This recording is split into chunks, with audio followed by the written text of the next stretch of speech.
Clasificación de las plagas. El concepto, podemos decir que una plaga es un ser vivo que disminuirá la producción del cultivo, reduciendo el valor de la cosecha e incrementando sus costos de producción. Están los insectos, que pertenecen al reino animal y son organismos que se caracterizan por tener tres pares de patas, el cuerpo dividido en tres partes, que es la cabeza, tórax y abdomen. Tienen tres pares de patas. Algunos ejemplos de insectos son las cucarachas, los cucarrones, las mariposas, los zancudos, los chinches, los piojos, los trits, las moscas, las hormigas, las pulgas, entre muchos otros. Los insectos actúan dependiendo de su hábito de vida y su aparato bucal. Es así como podemos observar daños ocasionados por mastigadores, que es un ejemplo de las hormigas, la larva de las mariposas o los saltamontes. Los insectos chupadores, que son los sáfidos, los trits y los chinches. Las barrenadores también, también pertenecen a esas, que son las larvas de los cucarrones. Aunque también podemos encontrar insectos que son vectores, que son transmisores de hongos, de bacterias o de virus. Asimismo, es importante mencionar que no todos los insectos son considerados plagas. Las avispas y las abejas son ejemplos de los organismos benéficos. Estos tienen las labores de polinización, que es muy importante. Los hongos son organismos que pertenecen al reino fungi. Ocasionan pudriciones secas y deterioran los tejidos secándolos o necrosándolos. Existen un sinnúmero de hongos patógenos. Algunos ejemplos pueden ser una fusarium, una monilióptera, unas pseudomonas, una solanácea, los cuales ocasionan enfermedades en los vegetales como por ejemplo el damping off, la moniliasis, que es muy común verla en el cultivo de cacao, la cigatoca negra o amarilla, que es muy cotidiano no verla en los cultivos de plátano, entre otros igualmente. Algunas de sus estructuras se propagan por medio de vectores y otras por contacto con el hospedero. Es de anotar que no todos los hongos ocasionan daño. Existen muchas especies utilizadas como controladores biológicos y algunos que actúan de manera natural. Algunos ejemplos de los hongos entomopatógenos son la Beauveria baciana, el tricoderma y las micorrizas. Las bacterias son microorganismos que presentan un tamaño muy pequeñito, de longitud y diversas formas, incluyendo los cocos, los bacilos, los filamentos y demás. Las bacterias ocasionan pudriciones acuosas hasta causar putrefacción y muerte en los tejidos. Asimismo, se conocen algunas bacterias benéficas para los cultivos que pueden controlar algunas plagas. Generalmente las bacterias son arrastradas al sitio de contaminación por otro agente transmisor, llamado vector. Al conjunto de bacterias de un mismo género se le llama una colonia. Canos arbences. Se refiere a las plantas no deseadas dentro de un lugar o cultivo. Son mal llamadas malezas o malas hierbas. Se considera una plaga dado que compiten por el espacio, la luz, los nutrientes, el agua con el cultivo. Y la gran mayoría son hospederos de plagas o enfermedades. Se clasifican en hoja ancha y hoja angosta. Otras plagas pueden ser los ácaros, que pertenecen a los arácnidos, son organismos chupadores de savia o de sangre.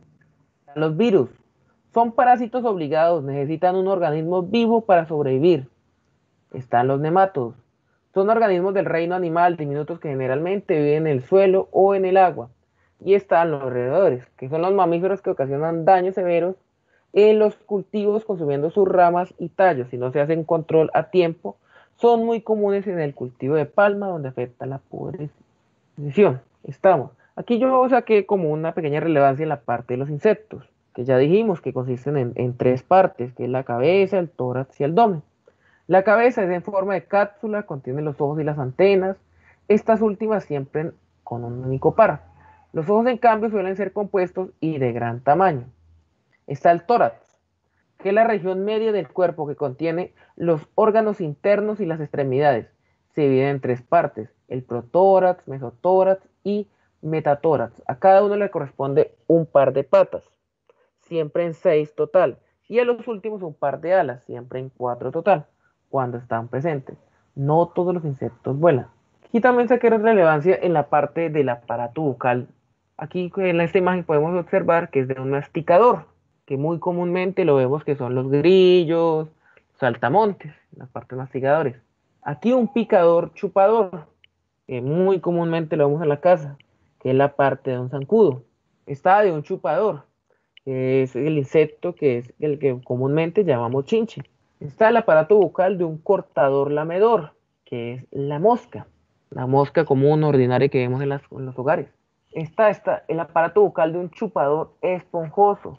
Y por último, está el de un lamedor, que es el de la mariposa. Quise traer también a colación el ciclo de una enfermedad fungosa. Esto equivale con su primera parte, que es la parte de esporas, que son transmitidas por el viento o por el agua, llegando a una zona o a una parte de la planta o del organismo, haciendo una pequeña penetración. Posteriormente habrá una lesión inicial. Luego se creará o empezará a construir la parte de la estructura de sí, que son las más llamadas esporangióforos. Posteriormente, esos esporangióforos ocasionarán el daño a la planta. Luego de la planta ser afectada, nuevamente las esporas saldrán al aire para nuevamente comenzar el ciclo. Este ejemplo que vemos aquí es del cultivo de cebolla y ajo, mejor dicho, toda la de la familia Allium. El ciclo de una enfermedad bacteriana es igual, es un ciclo normalmente, siempre se repetirá. Está la parte de la inoculación, luego la parte de la penetración hacia la planta, posteriormente la infección, luego la incubación, luego la colonización, posteriormente el crecimiento, luego nuevamente la diseminación, luego la sobrevivencia por el medio, que puede ser el agua, el aire o alguna herramienta utilizada, y nuevamente la inoculación hacia la otra planta. Como venimos hablando, está en la clasificación de las malezas, como lo traté. Aquí podemos ver la hoja ancha y hoja angosta. Una clasificación en campo que podemos determinar muy rápidamente es dependiendo de la nervadura. La hoja ancha tiene la característica de ser una reticulada, pinnada o palmada. Y la hoja angosta puede ser una nervadura paralela. Aquí podemos ver un ataque de un ácaro en plantas, como ya lo dije, el ataque de un virus en las plantas. Aquí podemos ver una imagen, cómo son la sintomatología. El ataque de los nemátodos en las plantas, eso más que todo ataca en la parte de raíces, dificultando su crecimiento, dificultando también la captación de agua y de alimentos. Aquí podemos ver estos pequeños nódulos. Y aquí podemos ver el ataque de los roedores en las plantas, los cuales ocasionan también mucho daño.